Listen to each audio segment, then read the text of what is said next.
And what I want to point out is we're in a completely different situation after the Board of McDonald decision.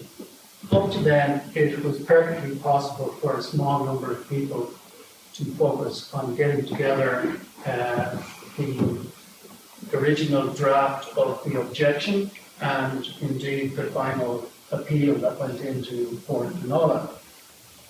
In fact, it's better that it be a small number of people able to draw on others' expertise in order to focus on the fine detail. But if we're campaigning, then it's a completely different situation. And 3 or 4 people won't be able to do it. So the thought I want to leave you with is this: we need more people to step up and join a much bigger working group in order to reach out to the rest of the county in relation to ensuring that there's pressure on councillors in other districts to support this amendment to the development plan.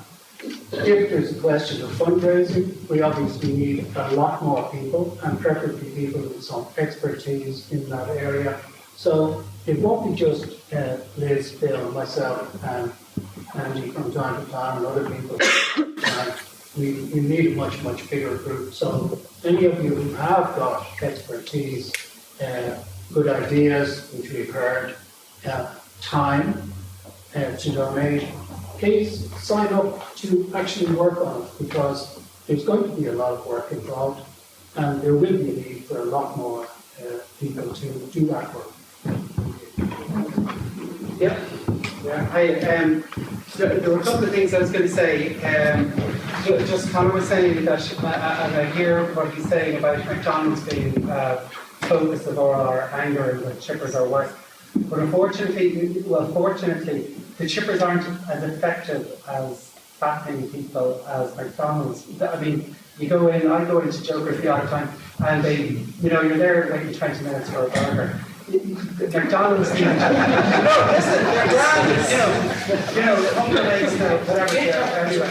But you need 2,000-3,000 people going through McDonald's a day to keep. That's what goes through an average McDonald's.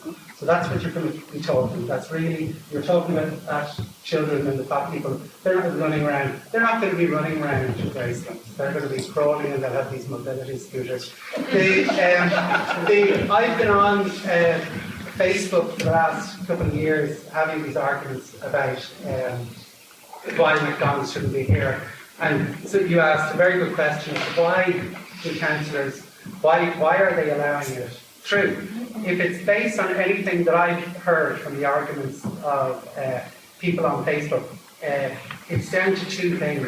One is jobs, and 2 is some sort of vague libertarian view that unthought out, kind of very illogical sort of view, which is all about, well, it's all the parents' fault anyway. And sure, they're kind of setting up a paradigm where you're setting up McDonald's to provide jobs, and yet they're hoping nobody will go into it. So, it just makes absolutely no sense. But what crosses my mind here is there's kind of a lot of very good feeling here in the room, and a couple of people have said it towards the end. I don't think it's a good idea to lose that. I'd like to leave here a bit angry. Well, I am a bit angry, but I'd like to with a couple of things to do. Do you know what I mean? And